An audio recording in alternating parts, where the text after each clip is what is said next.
नमस्कार, माझं नाव श्रद्धा प्रथमेश गोंते। आमची द केक कार्निवलची शाखा भोसरीमध्ये आहे, भोसरी आळंदी रोड येथे। अगोदर मी जॉब करत होते, पण जॉब करता करता माझ्या डोक्यात असा विचार आला की आपण बिझनेसकडं सुद्धा वळलं पाहिजे।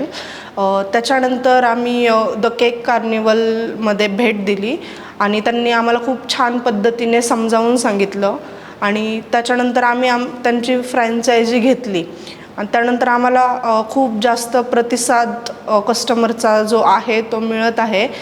जवळजवळ बिझनेस चालू केल्यानंतर 1 वर्षाच्या आतच आम्ही फुल कॉन्फिडन्सने बिझनेस करतोय आणि आमचा बिझनेस खूप प्रॉफिटमध्ये चाललेला आहे। कस्टमाइज केकबद्दलसुद्धा खूप मार्गदर्शन केलं होतं, तर आम्हाला त्या संदर्भामध्ये डेलीच्या कस्टमाइजच्या 7 ते 8 ऑर्डर ह्या चालूच असतात आणि जे रेग्युलर सुद्धा जे फ्लेवरचे केक आहेत ते तर खूप कस्टमर्सला आवडतात। रिव्ह्यू खूप छान येतो त्यांचा आणि त्यांच्या टेस्टबद्दल आणि प्राईज रेटसुद्धा त्यांच्या खूप रिजनेबल आहेत। त्याच्यामुळं अजून छान जे काय आम्हाला कस्टमरचा प्रतिसाद मिळतो आहे।